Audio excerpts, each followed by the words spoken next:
Yeah, and we taught them. We're like, Yes. instead of like that disappointing thing, here's what Yes. here's what we want to hear. Yep. Because we don't just teach them what not to do; we teach them what to do. Correct. We want to hear that. Hey, by the way, thanks, Mom and Dad, for bringing us here. Thanks for all the stuff we did get to do. Yes. Like, and they have learned. They say that to us now. Hello, everyone. We are Greg and Jacquie Francis, and welcome to High Performance Parenting, where our passionate goal is to encourage you to raise champion children in a crazy world. Every week, we will bring you multiple episodes from our extensive experience of raising our six happy, healthy, successful, godly kids who are confidently equipped to win big in life. We deeply believe that any parent who is provided with the right knowledge and continual support can raise amazing kids. And when they do, all of our futures get better. If raising up future generations of absolute champions matters to you as much as it does to us, here's how you can contribute. Like and share this podcast with everyone you know. And together, let's embrace this journey of raising champion kids in a crazy world.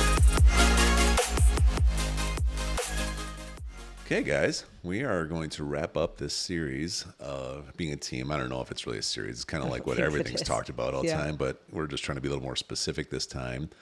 And this one's going to be all about like being a team when we travel, because it's a pretty big part of life. And if you don't become a team, especially with a big family, then you probably won't travel as much, right?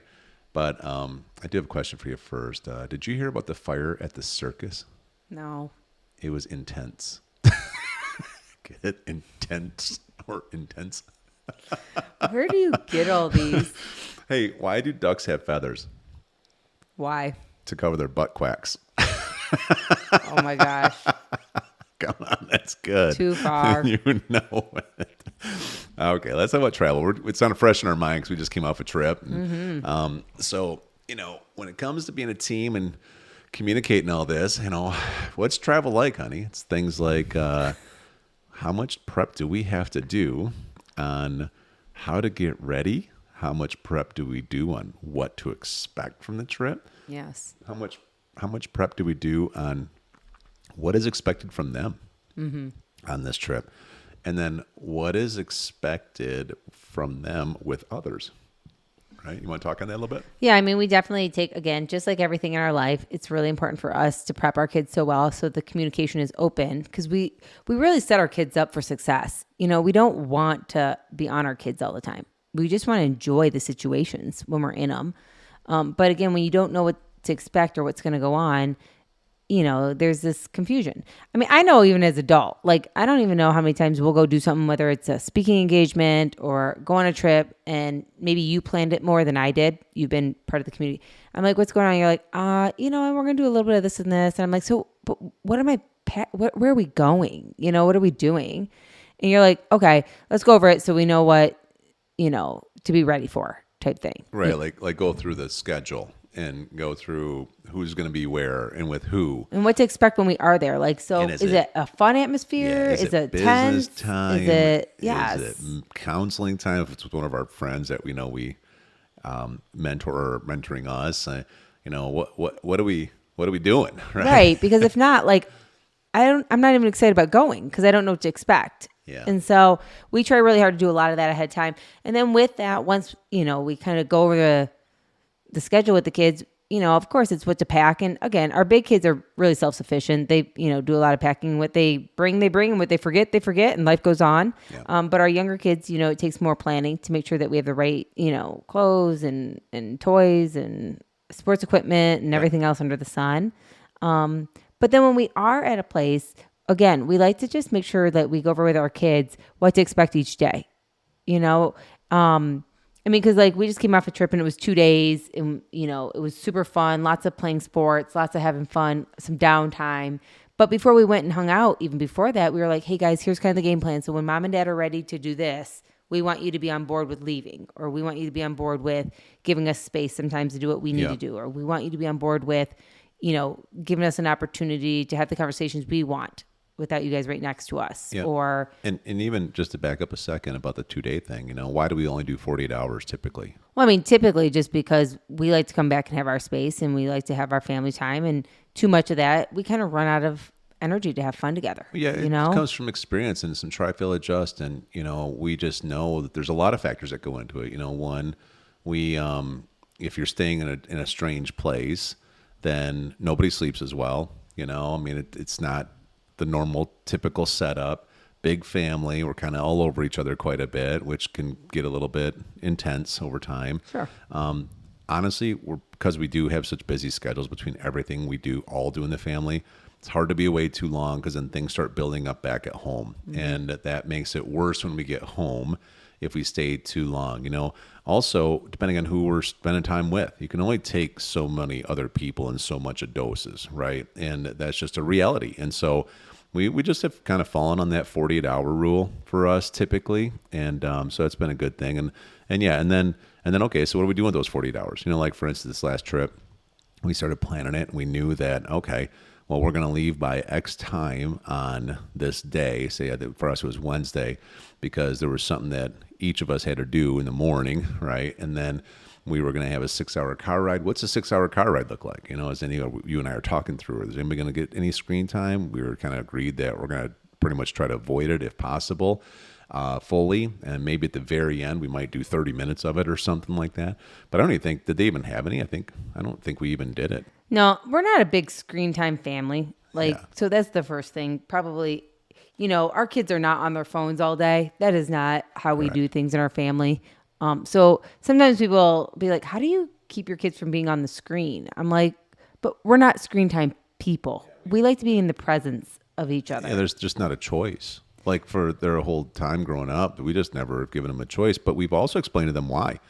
We have also explained the dangers of it. We've also explained how it's not really healthy for them. And so our job, again, as stewarding God's kids, is to protect them from something that probably isn't healthy for them. Well, I say it all the time. I mean, we both have smartphones, and they haven't been making me smarter every year. Yeah, you know what I mean? They're drumming it down. So we're protecting our kids. So, I mean, they have, obviously connection with all their friends and stuff like that. We just don't believe in sitting on your screen all day, And so if we go on a trip, I mean, the kids play games in the cars. They still enjoy playing card games and, all that kind of stuff. Talk me through that, though. So what was the plan? What was the plan going to be for the car? Because you did some prep with them all.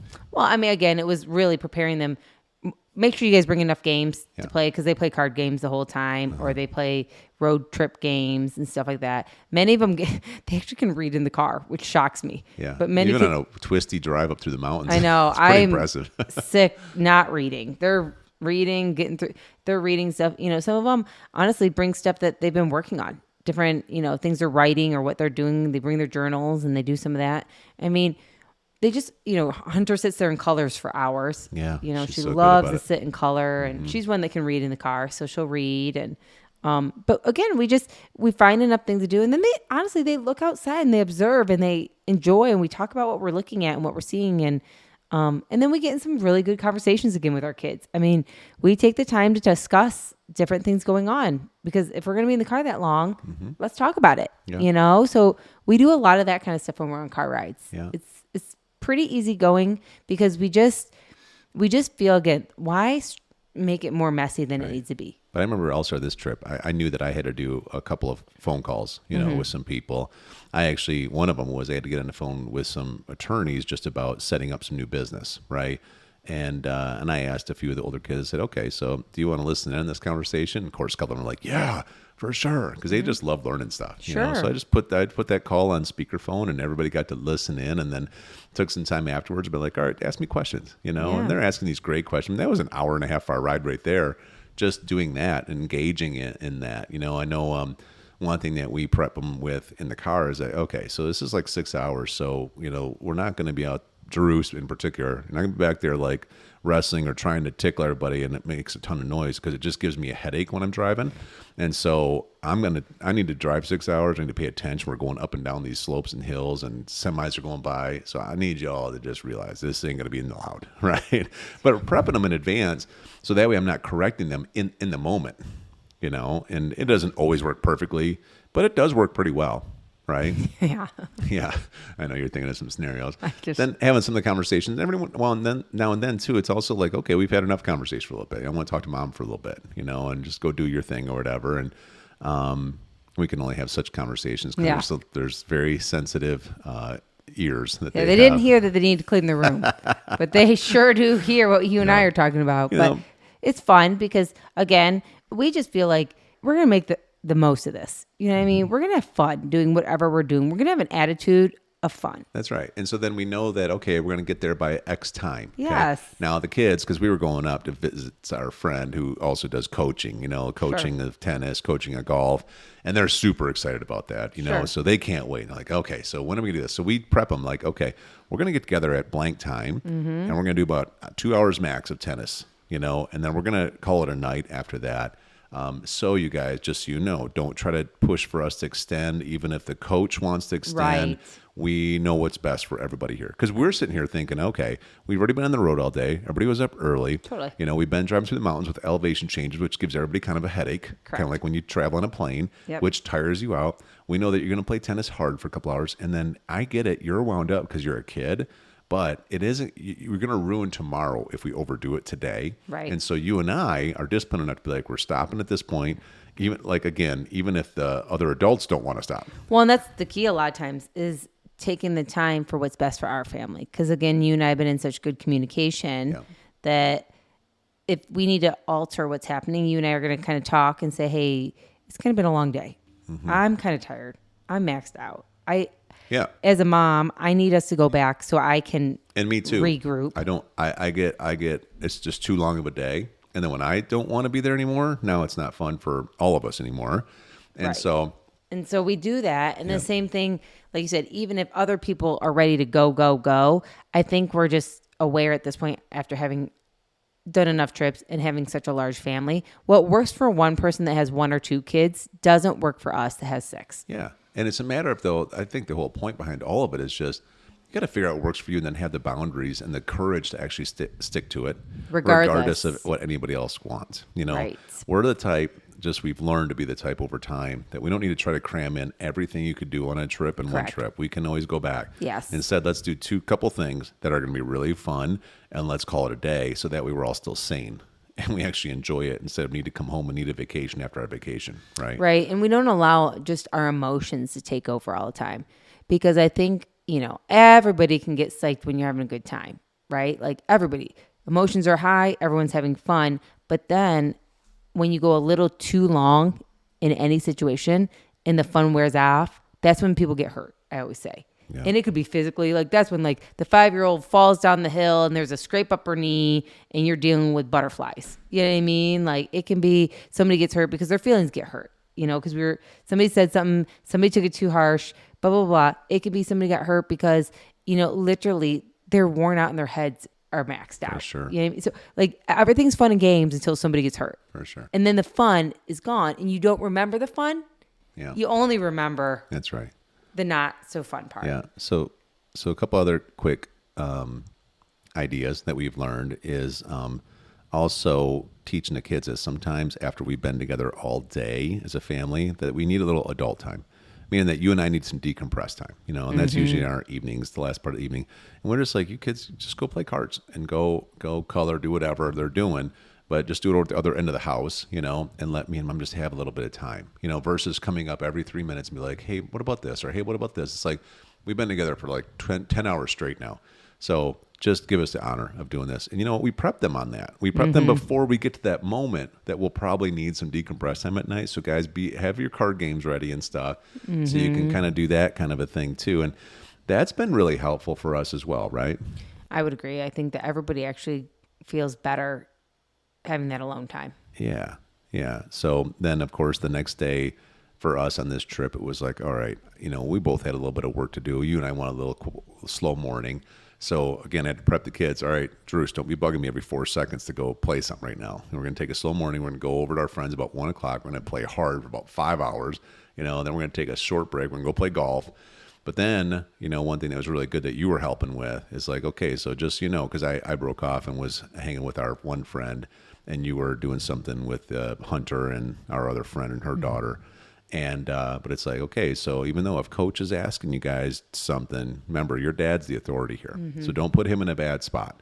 So if coach wants to like say, hey, let's go do this extra thing, it'll take an extra hour, and you just look at dad and say, Dad, what do you want to do? Right? And that little bit of prep, by the way, that happened, and they were prepped for that, and I was able to be like, no, let's just do this, and they were like, okay, no problem. And it didn't create any kind of whininess or any kind of disappointment or, oh, I wish we could, or, and like this weird pressure from me. again, it was all this prep stuff. But we've done it wrong. Oh my gosh. I don't know how many times we've been in bad situations Yeah. where you and I kind of had a game plan, but either we communicated it or they just chose not to hear us or want to do it. Yeah. And, we've been in situations they're like, oh, that'd be great. Yeah, could we go do that? And I'm looking like, I'm going to have to be the bad guy. The answer is no now. Actually, no, that's not going to work out this time. And then even adults can be like, oh, you're no fun or something like that. And it's or the adult goes in front of all the kids. Hey, let's go do this. This will be fun. This will be amazing. And the kids are like, yeah, let's go do that. That would be great. Mom and Dad, can we go do that? Mm-hmm. And then we're sitting there like, you jerks. Yeah. Not our kids, but the parents. Yes. You guys are kids. Totally. Yes. Parents like, hey, you want to do something? Ask us first. Right. Get our kids all jacked up about something, then make us look like bad guys. Right.